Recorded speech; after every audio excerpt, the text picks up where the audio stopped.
आ रही है आवाज आप लोगों को? I audible now? क्लियर है? Okay, alright, okay.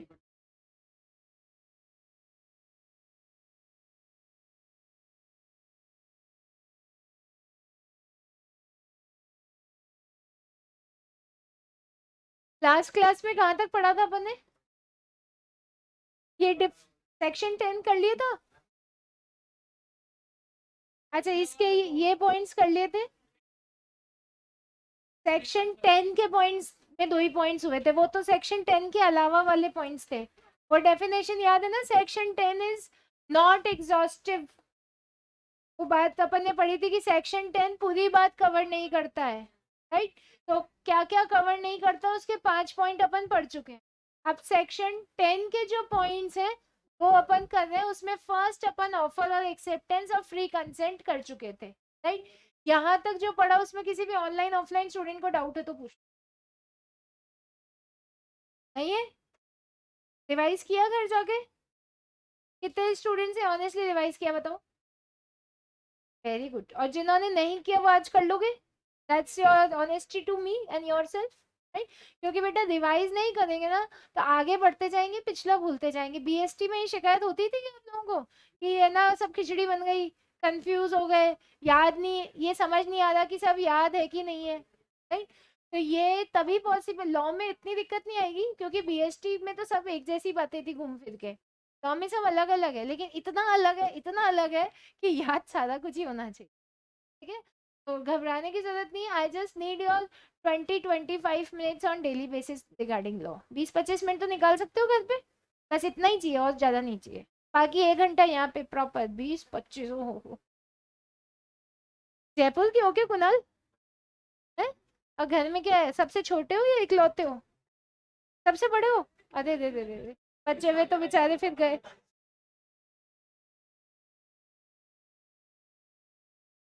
जनरली ऐसे वाले केस सबसे छोटे होते हैं या इकलौते होते हैं? ठीक है, ओके। तो यस, फ्री कंसेंट को एक बार रिवाइज कर लेते हैं। फर्स्ट वाला जो पॉइंट था वो तो कोई दिक्कत थी नहीं उसमें। हाँ नितेश, रिकैप में फ्री कंसेंट का रिकैप ले लो बेटा, ठीक है? तो फ्री कंसेंट की जब अपन बात कर रहे हैं तो इसमें 2 बातें थी। कोई बता सकता है इसमें 2 बातें क्या हाईलाइट करी थी अपन ने? याद नहीं है? Same thing in the same sense, और दूसरा विदाउट एनी प्रेशर, राइट? तो फ्री कंसेंट के आगे आप अंडरलाइन आगे भी लिख सकते हो और यहाँ पर भी अंडरलाइन कर सकते हो कि आप जो भी चीज की कंसेंट दे रहे हो वो same thing in the same sense चलनी चाहिए, राइट? वो रेड, वो मर्सिडीज का एग्जांपल दिया था ना, मर्सिडीज कार है और दूसरी कौन सी थी? रेनो थी, याद आ गया? बाद लंबा ब्रेक था ना तो याद करवाना पड़ेगा। तो एक तो थी same thing in the same sense, और दूसरी जो आपकी कंसेंट है वो फ्री होनी चाहिए, मतलब इन सब चीजों से,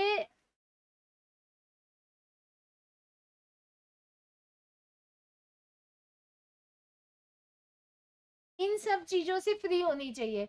आप बस इतना सा समझ लो, ये इन पॉइंट्स को इंडिविजुअली अपन चैप्टर 3 में पढ़ेंगे। विदाउट एनी प्रेशर, इसके आगे लिख लो, विदाउट एनी प्रेशर, मतलब किसी भी तरीके के दबाव में आके आपसे कंसेंट नहीं निकलवानी चाहिए।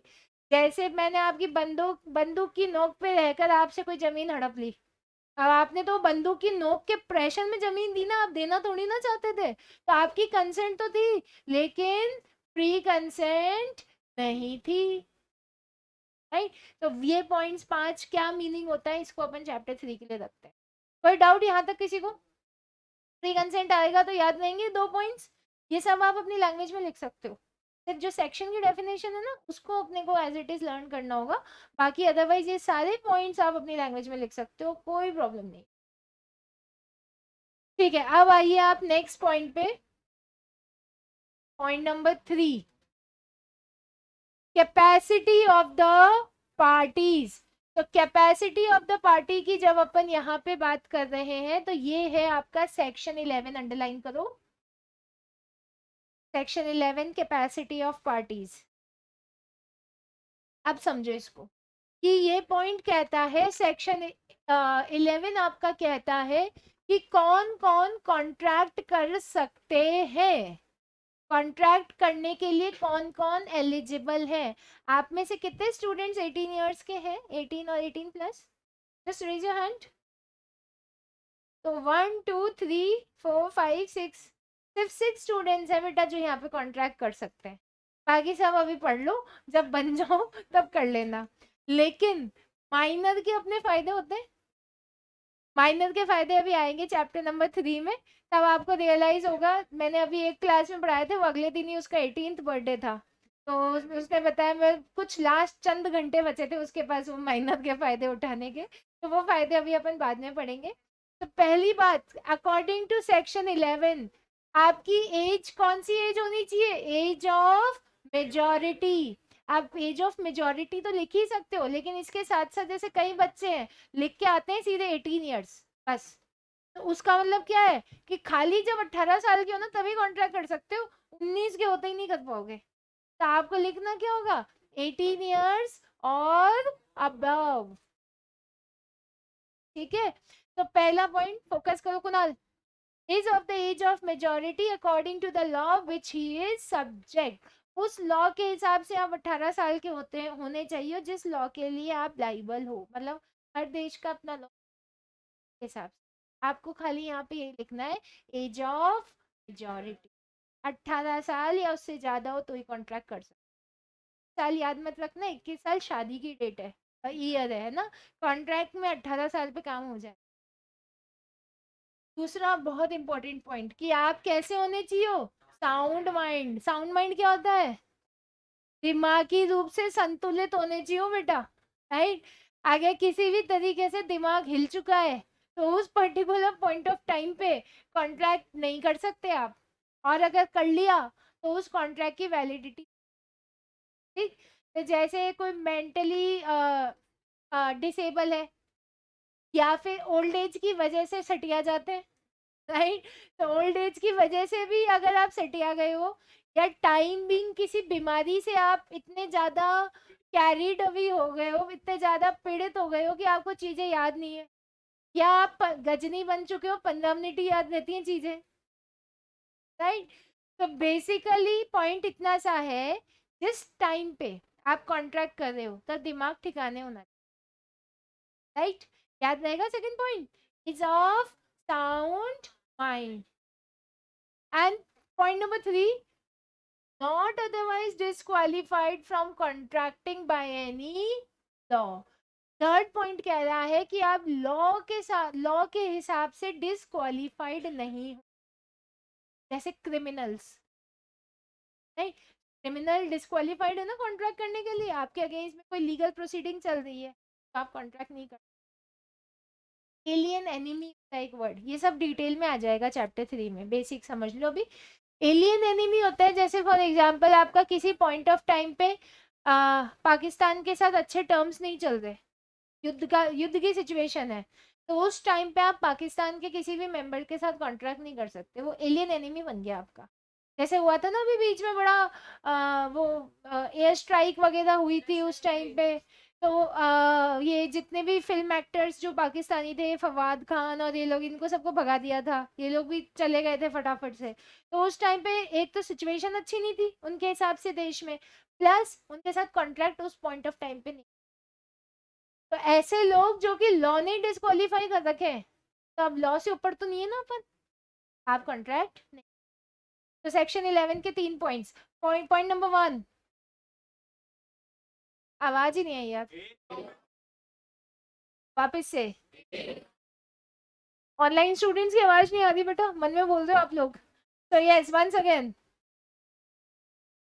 As of majority. Point number 2, point number 2, point number 2, सब ओके साउंड माइंड के, एवरीबॉडी, ठीक है।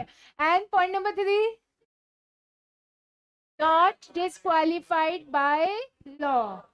तो अगर आप मेजर हो, साउंड माइंड के हो, लॉ ने डिस्क्वालीफाई नहीं कर रखा है, तो क्या हो सकता है, क्या कर सकते हो आप, ये कौन सी सेक्शन में लिखा है, 11।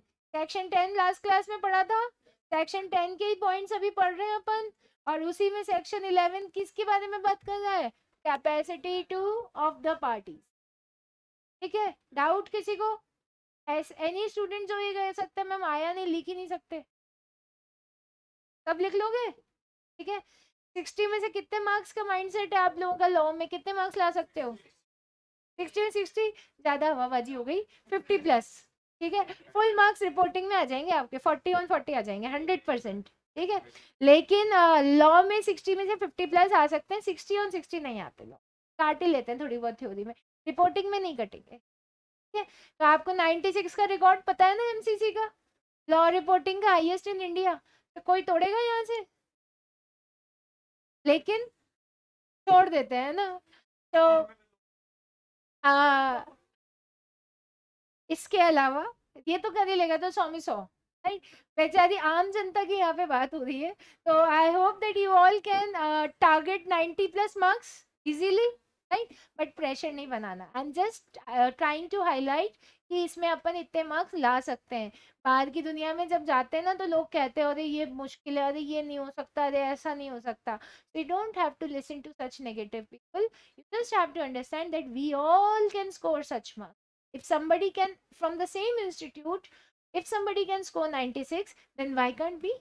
Right? But don't study with this pressure. Marks के pressure में पढ़ोगे ना तो फिर नहीं पढ़ पाओगे। Enjoy करके पढ़ो, ये curiosity रखो कि यार कॉन्ट्रैक्ट कौन कर सकता है, कॉन्ट्रैक्ट के लिए क्या क्या चीज़ें चाहिए होती हैं, क्या क्या रिक्वायरमेंट्स होती हैं, ये curiosity अगर आ गई ना आपके अंदर, so you'll enjoy, and with that kind of enjoyment marks तो आ ही जाएंगे, right? चलिए, तो अब यहाँ पर जो एक्सप्लेनेशन दे रखा है, इस एक्सप्लेनेशन को अभी करने की अपने को जरूरत नहीं है, क्योंकि ये सब चैप्टर 3 में डिटेल में आ रहा है। उन्होंने भी एक जगह कहीं लिखा है, सारी बातें बोल के, हाँ इन द कमिंग यूनिट, पूरा सब लिख दिया, समझा दिया, फिर कहा कि अगले चैप्टर पढ़ लेना। चलो अब आओ पॉइंट नंबर 4 पे, कंसिडरेशन। कंसिडरेशन पे मैंने एक लाइन लिखवाई थी आप लोगों को शुरू में, समथिंग इन रिटर्न। तो मैंने ऐसा कुछ लिखवाया था कि सिर्फ पैसा ही कंसिडरेशन हो सकता है? नो मैम, कुछ भी हो सकता है ना कंसिडरेशन, तो एनीथिंग इन रिटर्न, प्रॉमिस भी हो सकता है क्या? यस और नो? तो anything that you are getting in return, पैसा मिले चाहे प्रॉमिस मिले, सब कंसिडरेशन का पार्ट बनेगा। ठीक है, तो कंसिडरेशन कौन से सेक्शन में आता था? Section 2 clause D of 1872। Very good. चलो, तो कंसिडरेशन की जब अपन सबसे पहले बात करें, it is referred to as quid pro को।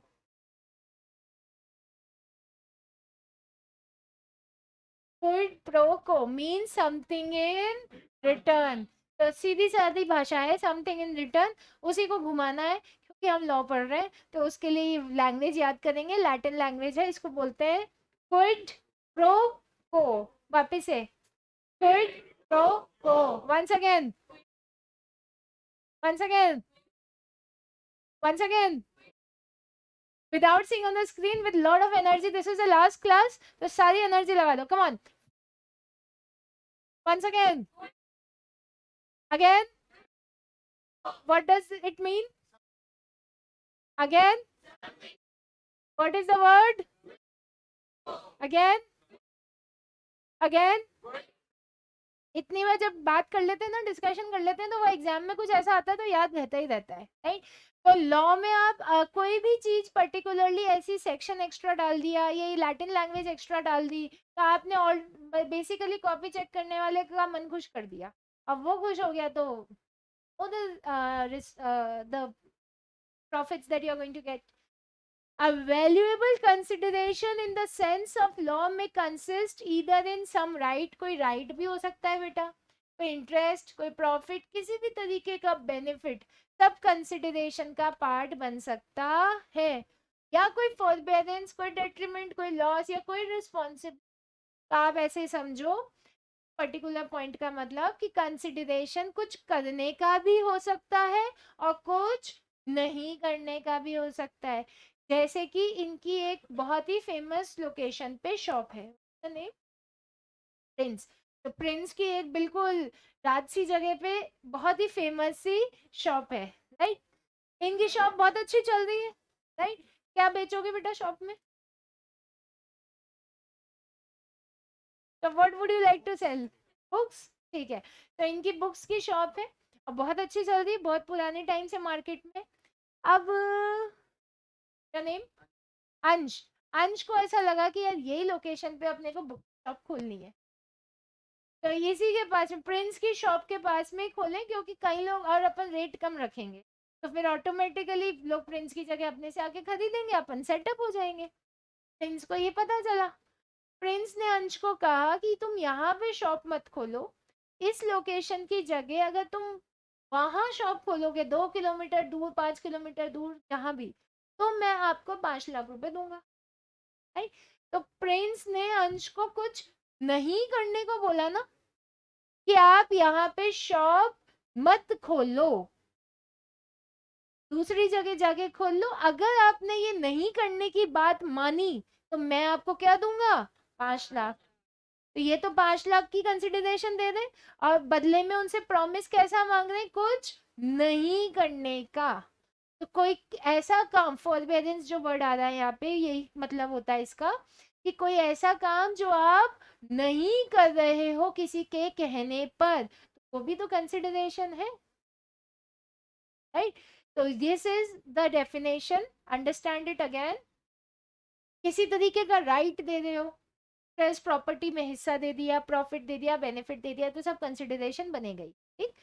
फॉरबेरेंस या डेट्रीमेंट, कोई काम को करने से मना कर रहे हो या कोई काम करने से रोक रहे हो। लॉस और रिस्पॉन्सिबिलिटी गिवन, बदले में कोई जिम्मेदारी दे रहे हो, या अब इसको तो नुकसान ही हो रहा है ना, वो शॉप नहीं खोल पाता, तो लॉस है ये भी। तो ये इस तरीके की सब चीजें भी कंसिडरेशन आ जाएगी। कंसिडरेशन का मतलब अपन सिर्फ ये समझते हैं कुछ देना किसी को। फॉर एग्जाम्पल आपको कहा कि भाई तुम मेरे अगेंस्ट में कोर्ट केस मत करना, बदले में आपको 2 लाख रुपए देंगे, तो नहीं करने, वो कोर्ट केस नहीं करके भी आप उसको क्या दे रहे हो, कंसिडरेशन, उसके फेवर में काम कर रहे हो ना। आपके घर के आसपास कोई रिलायंस का टावर लगाने आया, आपने कहा यहाँ टावर मत लगाओ, बदले में ये देंगे, तो आप कुछ नहीं करने का प्रॉमिस ले रहे हो। तो नहीं करने का जो प्रॉमिस होता है उसको कहते हैं अपन फॉरबेरेंस या डेट्रीमेंट। से लॉस होता है रिस्पॉन्सिबिलिटी, तो ये सब आपका क्या पार्ट बनता है, कंसीडरेशन, राइट। डेट्रीमेंट का मतलब यहाँ पे लॉस से ही है, वैसे डेट्रीमेंट इंग्लिश का वर्ड होता है जिसका मतलब होता है डेंजरस, बट यहाँ पे लॉस से ही समझना है, ठीक। आपको ये सारी डेफिनेशन याद करने की जरूरत नहीं है, कंसिडरेशन की ऑल टुगेदर अलग ही डेफिनेशन है, वो चैप्टर 2 में आएगी। आप अभी बस आपको मीनिंग समझना था और ये लैटिन लैंग्वेज याद। तो क्विड प्रो को इज समथिंग इन रिटर्न, और मीनिंग आपको समझ में आ गया होगा, पैसा देना, प्रॉमिस देना, कुछ करना या कुछ नहीं करना, ये सभी क्या है, consideration. Understood everybody? Any doubt? अब आप लोग ऐसा करिए, एग्जाम्पल नंबर 13 पढ़ो खुद, रीड इट योरसेल्फ, मन में मन में।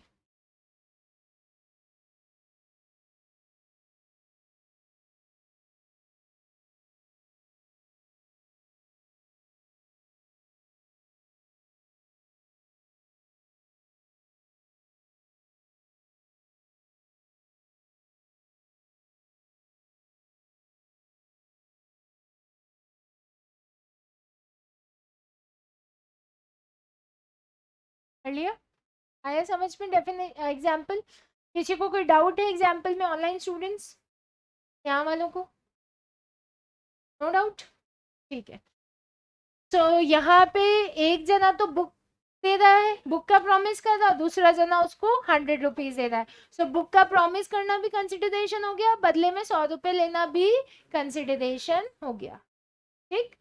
अब आइए आप पॉइंट नंबर 5 पे, कंसिडरेशन अपनी कैसी होनी चाहिए, लॉफुल। अगर से फॉर एग्जाम्पल अपन ने एक बहुत कॉमन सा वर्ड सुना होगा, सुपारी देना, कि उसने उसकी सुपारी दे दी, राइट, कि एक्स ने बोला कि वाई का मर्डर कर देना, बदले में आपको 5 लाख रुपए देंगे, ठीक? तो 5 लाख रुपए तो लीगल है ना, लेकिन बदले में वो क्या कह रहा है, मर्डर करने के लिए कह रहा है, तो वो कंसिडरेशन तो हुई, लेकिन लॉफुल हुई क्या? अब अगर ऐसे केस में अपन वैसे भी बात करें, आपने कॉन्ट्रैक्ट कर लिया, सब ठीक है, बाई चांस उसने 5 लाख रुपए तो ले लिए लेकिन मर्डर नहीं किया जाके, तो आप कोर्ट में जाओगे क्या कि इसने मेरे कहने पे मर्डर नहीं किया? Can you do that? Court पहले आपको पकड़ेगी, राइट? तो कंसिडरेशन और ऑब्जेक्ट, ऑब्जेक्ट का मतलब होता है पर्पस, कैसा होना चाहिए? लॉफुल होना चाहिए, लीगल होना चाहिए, इलीगल काम नहीं कर सकते। जैसे आपने कहा यार ये वाली किताबें मुझे दे दे, बदले में बोले पैसे देने पड़ेंगे, बोले पैसे तो नहीं है, चरस गांजा रखा है, ले ले यार। तो चरस गांजा ये सब नार्कोटिक ड्रग्स इंडिया में अलाउड नहीं है, तो ये क्या हो गई, इलीगल, राइट? वैसे बुक्स के बदले में कोई चरस गांजा देगा नहीं, है ना, तो चरस गांजा देने वाला व्यक्ति बुक्स लेगा नहीं। बट इन केस में जब अपन बात कर रहे हैं, तो ये सारी जो कंसिडरेशन है, ये सारे जो ऑब्जेक्ट है, ये कैसे हैं, इलीगल। याद रहेंगे मेरे ख्याल से एग्जाम्पल सबको।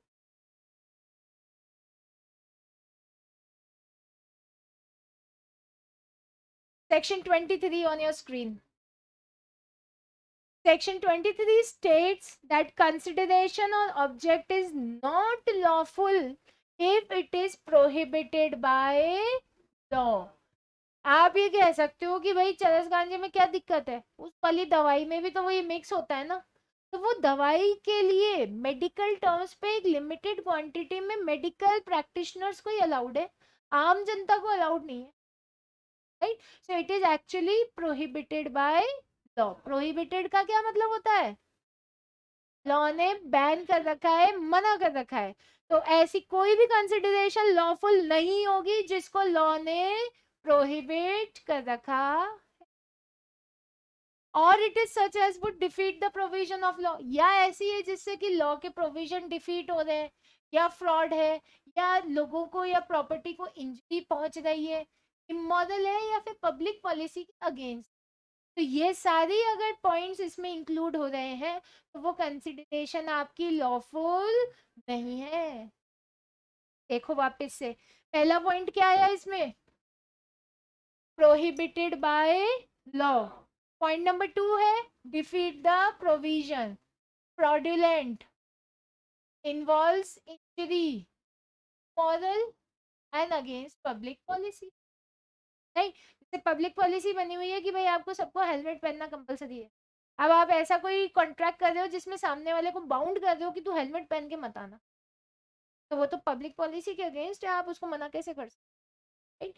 तो एक बार ये 6 पॉइंट याद कर लेंगे यहाँ क्लास में, जो प्रोविजंस ऑफ लॉ को डिफीट करे, जो लॉ ने कह रखा है उसके अगेंस्ट में जाके आप कोई काम करो, right? So right, so let's quickly read these 6 points, and we are reading these points under section, then how it is। बेटा सेक्शन 10 में के कुछ पार्ट हैं जो सेक्शन अलग अलग सेक्शंस का पार्ट बनते हैं, सेक्शन 23 में अलग से लॉफुल कंसिडरेशन पूरा समझा रखा है, तो आप ये मान सकते हो that section 23 is the part of section 10। यश आप लोगों के लिए लगेगा वो किसी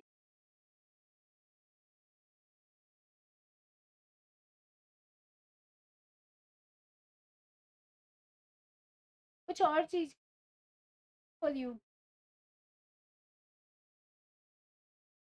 ठीक है, चलो चलो, ओके। तो यस, सेक्शन 23 आ जाओ, वापस आ जाओ, वापस आ जाओ। तो यस, पॉइंट नंबर फर्स्ट क्या है यहाँ पे,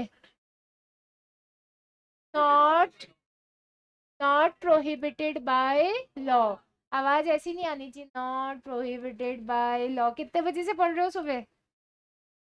9 बजे से? तो बस ये लास्ट क्लास है, और मानो कि 20-25 मिनट की और है, पूरी एनर्जी के साथ में, राइट? तो 10 मिनट लेट भी तो आए थे मैं, right? तो आपने नहीं है, I think I was late by 10 minutes, में पता चल जाएगा बेटा। नहीं, तो you have got 25 minutes. I was late by 10 minutes. So yes, okay, so from the starting bore हो गए क्या? अभी से बोर हो गए? फिर तो लॉ में क्या करेंगे अपन? अभी तो फर्स्ट चैप्टर के 4 पेज हुए.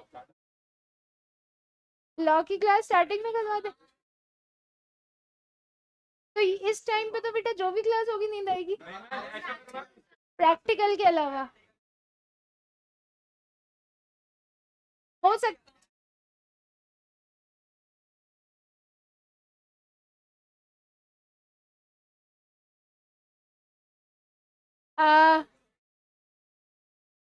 कौन सा सब्जेक्ट सबसे इंटरेस्टिंग लग रहा है?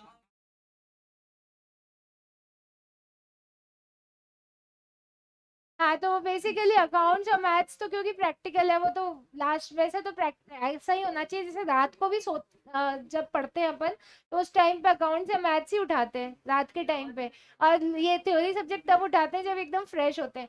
बट मेरे हिसाब से अगर आप इसको इंटरेस्ट लोगे ना कि भाई क्या चल रहा है कैसे चल रहा है तो इंटरेस्ट आएगा.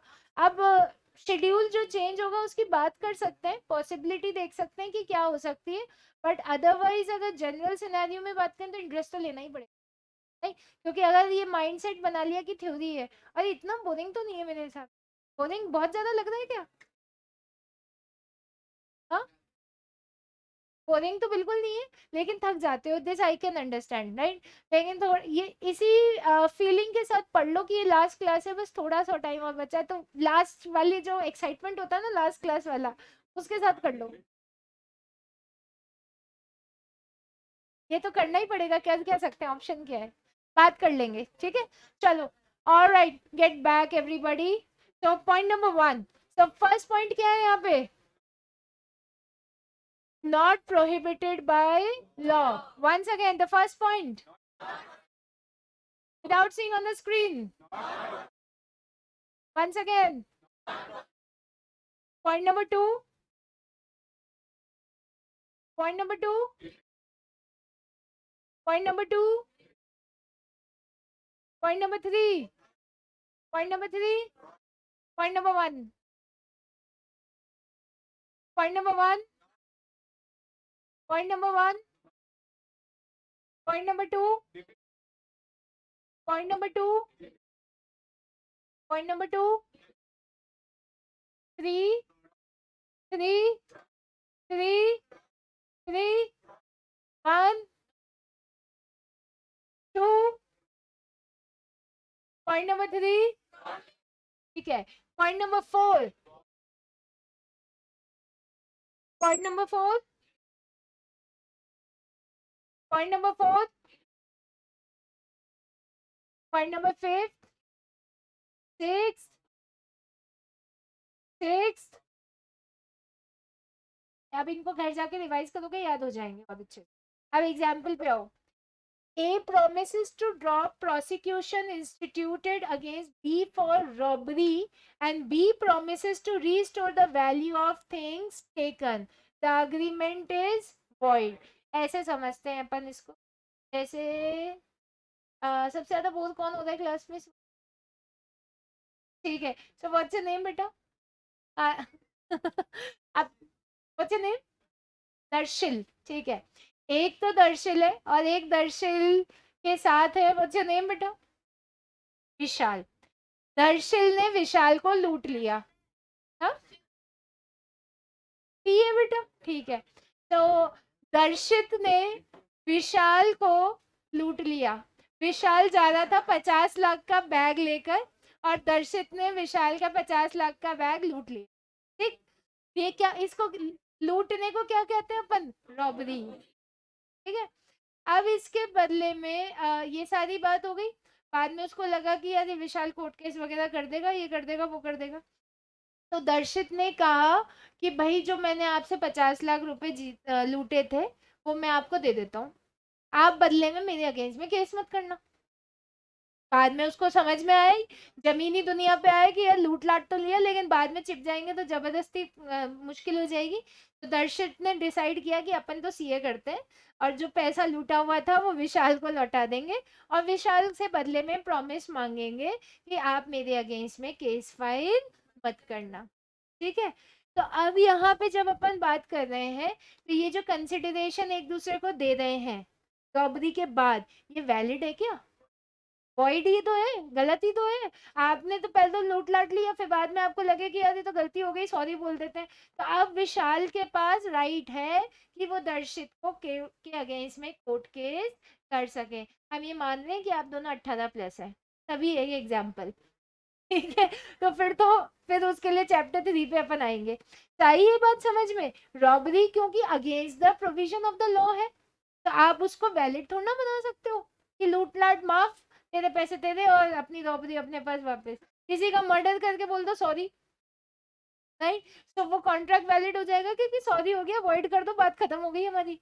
नहीं हो सकता ना। ऐसे एक और example, A agrees to sell his house to B. A ने बी को बोला कि मैं आपको अपना घर बेचूंगा अगेंस्ट 100 kgs ऑफ कोकेन। बदले में क्या दे देना मुझे? 100 किलो कोकेन। तो बेसिकली ए ने कहा मैं घर तो बेच दूंगा, बदले में घर के पैसे मत देना, चरसी आदमी नशेड़ी आदमी एक नंबर का, मेरे को बदले में कोकेन दे देना। ठीक, सच अग्रीमेंट इज इलीगल, जो कि इसमें जो कंसिडरेशन है वो कैसी है? अनलॉफुल। तो आप जो समथिंग इन रिटर्न दो, जो बदले में जो भी चीज दो, वो कैसी होनी चाहिए? लॉफुल। लॉफुल के लिए ये 6 पॉइंट याद कर पाओगे क्या? याद रहेंगे ये एग्जाम्पल? ठीक है, अब आ जाइए point number 6, not expressly declared as void. ऐसे अग्रीमेंट, ये भी अभी क्या है, ये फर्स्ट चैप्टर तो इंट्रोडक्टरी है, इन सबके एक्सप्लेनेशन और आएंगे अलग अलग। तो आपके नेक्स्ट पॉइंट ये दे रखा है कि ऐसे अग्रीमेंट जो वॉइड डिक्लेयर कर रखे हैं, उन अग्रीमेंट को तो आप कर ही नहीं सकते ना। लॉ ने ही मना कर दिया कि वॉइड अग्रीमेंट, तो उसको कर सकते हो क्या? नहीं। जैसे फॉर एग्जाम्पल आपका फंडामेंटल राइट है कि अगर आप 18 साल की गर्ल है और 21 साल का बॉय है तो ही कैन गेट मैरिड, ये लॉ है ना। अब आप किसी से अग्रीमेंट करवा रहे हो और उसमें बदले में उससे लिखवा रहे हो कि आप 21 साल होने के बाद भी शादी नहीं करोगे, तो ये तो बाय डिफॉल्ट ही वॉइड है ना, तो फंडामेंटल राइट है। तो ये अग्रीमेंट लॉ ने क्या रखा है कि ये वॉइड है। बिंदास 21 साल होने पे you are free to decide, right. All the consequences आपके ही होंगे, लेकिन वैसे देखा जाए तो आपको कोई शादी करने से नहीं रोक सकता if you have cross the minimum age. आपको आपके पसंद का बिजनेस, पसंद का प्रोफेशन फॉलो करने से नहीं रोक सकता। आप करना चाहो तो इस पे कोई भी तरीके की रोक नहीं लगेगी। बेटा your phone will be in my hands, I am trying to make it as interesting as possible, क्योंकि आप लोगों की लास्ट क्लास है, I can understand, but not at the cost of industry. Okay, so ऐसे agreement जो law ने ही declare कर रखे हैं, उन अग्रीमेंट को अगर वो वॉइड है तो वो आपका कॉन्ट्रैक्ट का हिस्सा नहीं बन सकते। एग्जाम्पल देखोगे,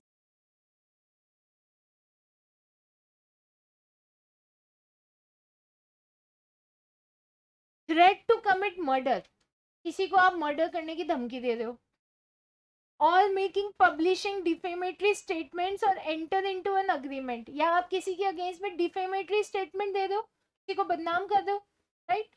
या फिर आप पब्लिक पॉलिसी के अगेंस्ट में जाके कोई काम कर रहे हो, शादी करने से रोक रहे हो, ट्रेड बिजनेस लीगल प्रोसीडिंग करने से रोक रहे हो, ये सारे अग्रीमेंट क्या है? Already void. तो इन अग्रीमेंट को कोई वैलिड नहीं बना सकता।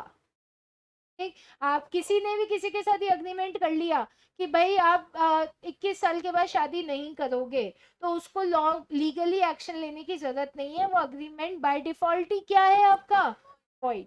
आपका राइट है शादी करना, आपका राइट है लीगल प्रोसीडिंग्स करना, आप किसी के भी अगेंस्ट में कभी भी जाके केस कर सकते हो, ये राइट है आपका, कोई आपको रोक नहीं सकता। सिमिलरली बिजनेस करने से कोई नहीं रोक सकता। अगर आप किसी को बदनाम कर रहे हो, ये कुछ वॉइड अग्रीमेंट की लिस्ट बनी हुई है, वो लिस्ट अपन डिटेल में पढ़ेंगे, अभी बस इतना ही। अभी एक बहुत ही फेमस केस हुआ था, अगर आप लोगों ने सुना हो तो, defamation case, Amber Heard and Johnny Depp. ना आप लोगों ने इस केस के बारे में?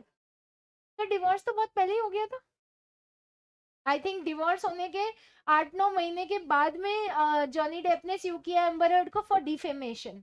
क्योंकि उन्होंने उसके अगेंस्ट में गलत बातें बोली थी। अपन तो चलते फिरते बोलते ही रहते हैं, लेकिन स्यू कर सकते हैं इस बात पे। जॉनी डेप को जानते हो क्या आप लोग? Pirates of Caribbean, right.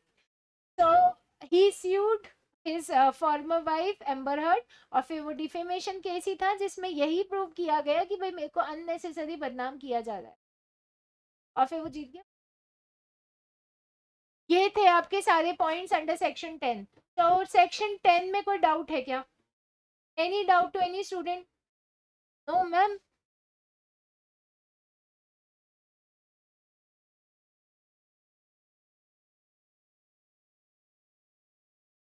अब अपन पढ़ रहे हैं बेटा कॉन्ट्रैक्ट की वैलिडिटी, कि कॉन्ट्रैक्ट वैलिड, कॉन्ट्रैक्ट के टाइप्स, कि कॉन्ट्रैक्ट किन किन तरीकों के हो सकते हैं। तो सबसे पहले अपन पढ़ेंगे कॉन्ट्रैक्ट वैलिडिटी के बेसिस पर। टाइप्स ऑफ कॉन्ट्रैक्ट हैं जो अलग अलग तरीके से डिवाइड कर रखे हैं। तो पहला जो डिवीजन है वो है on the basis of validity, right. तो वैलिडिटी के बेसिस पे जब अपन बात कर रहे हैं, तो पहला कॉन्ट्रैक्ट है आपका void valid contract, right. Types पढ़ रहे हैं अपन बस। तो वैलिड कॉन्ट्रैक्ट वो कॉन्ट्रैक्ट है जो कि बाइंडिंग और एनफोर्सिएबल है, मतलब जिसको आप एग्जीक्यूट कर सकते हो, जो हर तरीके से लीगल है, उस कॉन्ट्रैक्ट को अपन कहते हैं वैलिड कॉन्ट्रैक्ट। एग्जाम्पल देखो, A asked B if he wants to buy his bike for rupees 10,000. A ने बोला कि भाई मेरी बाइक खरीदोगे क्या 10,000 में? B ने कहा हाँ खरीद लेंगे। तो ना 10,000 रुपए देना गलत है, ना बाइक देना गलत है, वैलिड है ना? कुछ गलती है क्या इसमें किसी तरीके की भी? नहीं है। दूसरा आपका है कॉन्ट्रैक्ट का type void contract. Void word पढ़ रहे हैं अपन बहुत टाइम से। अब इसमें एक एग्जाम्पल पहले समझो, तो पकड़े आज। चलो somebody from girls now. What's your name? Harshita. Harshita के साथ अपन लेते हैं व्हाट्स योर नेम? आस्था, ठीक है। तो हर्षिता का चलता है restaurant, she is a business tycoon, और इनके चेन ऑफ रेस्टोरेंट चलते हैं जयपुर में, 8-10 रेस्टोरेंट्स चलते हैं। इनके रेस्टोरेंट में बहुत सारी चीजें फेमस है। आस्था मैन्युफैक्चरिंग यूनिट शेयर करती हैं, और आस्था बेसिकली मैगी की सप्लाई करती है। तो अब इनको अपने रेस्टोरेंट के लिए मैगी चाहिए, इन्होंने आस्था को ऑर्डर कर दिया कि भाई मेरे को इतने सारे पैकेट, मुझे 1,000 2,000 पैकेट्स मैगी के चाहिए। बात हो गई, अग्रीमेंट हो गया, कॉन्ट्रैक्ट हो गया, सब फाइनल हो गई बातचीत। कोई तरीके की वैलिडिटी में कमी थोड़ी ना थी, मैगी तो खरीद सकते हो। मैगी के बदले वो पैसे भी दे दिए, सब कुछ फ्री कंसेंट से हो रहा है, बिजनेस पर्पज से हो रहा है, कुछ भी इलीगल है क्या इसमें? नहीं ना। अब ये अग्रीमेंट हो गया, सब हो गया, उन्होंने एडवांस पैसा भी दे दिया। उसके बाद जब सप्लाई करने की बारी आई, उससे पहले हो गई मैगी बैन, ठीक है। तो सप्लाई नहीं हुई थी, पहुंची नहीं, उससे पहले मैगी हो गई बैन। अब बैन हो गई तो कुछ पुराना जो थोड़ा बहुत जो पहले का सैंपल्स पड़े होंगे वो दे दिया आस्था ने, बोले इतने ही अवेलेबल है, अब नए तो आ नहीं रहे, कहाँ से दूं? तो हर्षिता बोली ऐसे कैसे, अपने तो अग्रीमेंट हुआ था। अग्रीमेंट कहता है ये कि भाई जो इसमें डिसाइड हुआ करो, या तो मुझे मैगी दो वरना I will see you the court, right. तो ये जो अग्रीमेंट है ये जब हुआ था तब तो वैलिड था, लेकिन जैसे ही लीगल पॉलिसी बन गई कि मैगी बैन हो गई, तब इसमें आस्था की कोई गलती नहीं, ठीक। तो ये अग्रीमेंट आपका क्या बन जाएगा? वॉइड। वॉइड का मतलब जो अग्रीमेंट होने से पहले सिचुएशन थी ना, बिल्कुल वो हो जाएगी।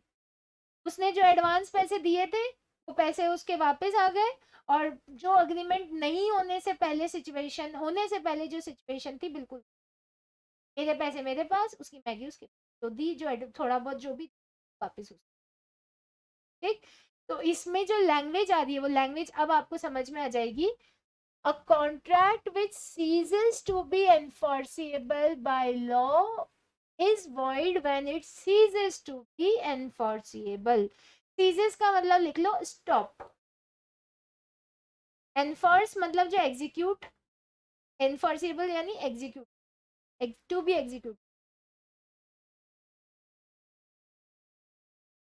सीज का मतलब होता है आपका void, और एनफोर्स का मतलब होता है जिसको आप एग्जीक्यूट कर सकते हो, राइट।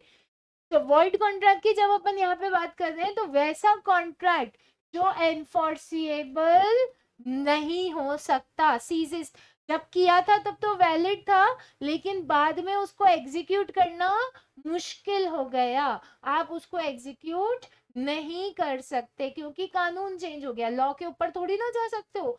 तो वॉइड कॉन्ट्रैक्ट की जब डेफिनेशन लिखोगे तो क्या लिखोगे, a contract which ceases to be enforceable, ऐसा कॉन्ट्रैक्ट जो एनफोर्स करने लायक नहीं है, जो एनफोर्स हो नहीं सकता बाय लॉ, लॉ के द्वारा बिकम्स वॉइड। और कब वॉइड बनता है ये, जिस दिन से इसकी एनफोर्सेबिलिटी खत्म हो जाती। तो पहले तो वो कॉन्ट्रैक्ट वैलिड था, जिस दिन मैगी बैन हुई उस दिन से एनफोर्सेबिलिटी खत्म, उसी दिन से ये क्या बन गया, वॉइड। लैंग्वेज याद होगी क्या आप लोगों को, ये एज इट इज याद करनी है, इसीलिए अपन ने इतना तामझाम के साथ पढ़ा है इसको, right.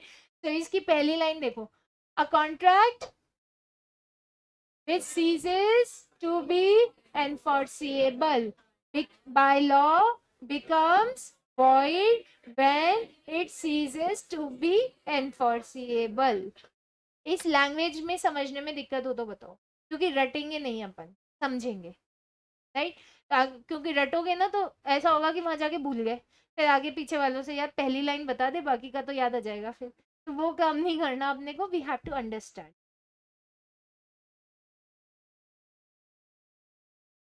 Once again, without seeing in your books, close your books. So what is the definition?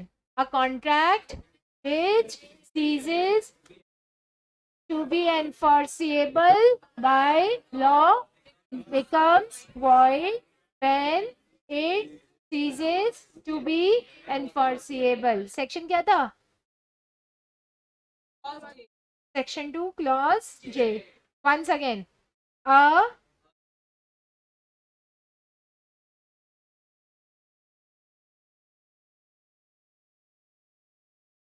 बेटा क्या कैलकुलेशन चल रही है, माना अकाउंट्स अच्छी लग रही है लेकिन अभी भी वही चल रही है क्या, 60 नंबर तो इसमें भी लाने पड़ेंगे, right?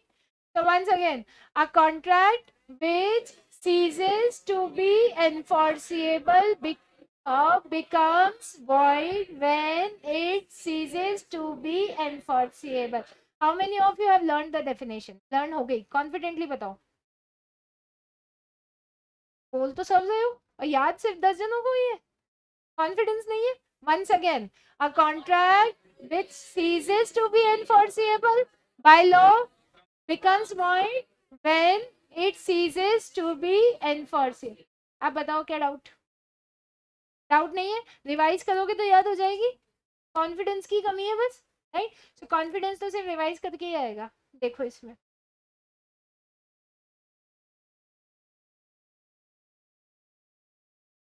एग्जाम्पल 18, बस ये लास्ट पढ़ाएंगे फिर फ्री, ठीक है। तो mister X agrees to write a book with a publisher, X ने कहा कि वो एक बुक लिखेंगे पब्लिशर के साथ में, such contract is valid, book लिखने में कोई दिक्कत नहीं है। But after few days X dies, अब एक्स तो रहे नहीं, अब पब्लिशर क्या करे, अब ये जो कॉन्ट्रैक्ट है वो क्या बन गया, void। तो जब किया था तब तो वैलिड था ना, लेकिन अब आप इसको एनफोर्स नहीं कर सकते ना, कहाँ से लाओगे मिस्टर एक्स को, अब बुक तो जो लिख एक्स की जगह वाई तो नहीं लिख सकता, जिसकी स्किल है वही यूज कर सकता है, ये कॉन्ट्रैक्ट कैसा हो गया, void, खत्म हो गई इसकी वैलिडिटी। ऐसा नहीं कि अब जो पब्लिशर है वो एक्स के बच्चों को जाके स्यू कर दे, क्या आपके पिताजी गलत टाइम पे चले गए, पहले बुक तो लिख जाते हैं, राइट। तो दैट्स नॉट पॉसिबल, तो ये नेचुरल केस है, और इस केस में ये अब इस पर्टिकुलर कॉन्ट्रैक्ट को आप परफॉर्म नहीं कर सकते हो, इसलिए ये कॉन्ट्रैक्ट कैसा बन गया आपका, वॉइड। वन मोर एग्जांपल तो कर लें, इसके टॉपिक तो कंप्लीट करें। ए कॉन्ट्रैक्ट्स विथ बी, ए ने बी के साथ कॉन्ट्रैक्ट किया, बी कौन है, फैक्ट्री का owner, for the supply of 10 tons of sugar.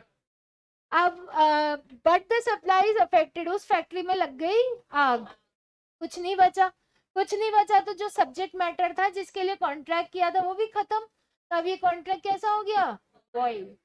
लेकिन अगर आग जानबूझ के लगवाई तो अपन चैप्टर 3 पढ़ेंगे फ्रॉड, राइट। अभी यहाँ पे बस ये समझो कि जब आग ही लग गई तो सब्जेक्ट मैटर खत्म, सब्जेक्ट मैटर खत्म तो परफॉर्मेंस पॉसिबल नहीं, तो कॉन्ट्रैक्ट कैसा हो गया आपका, वॉइड। याद कर लोगे इसको? ठीक है चलो, वॉइड टेबल में वैसे भी टाइम लगेगा। Thank you very much. Online students, any doubt?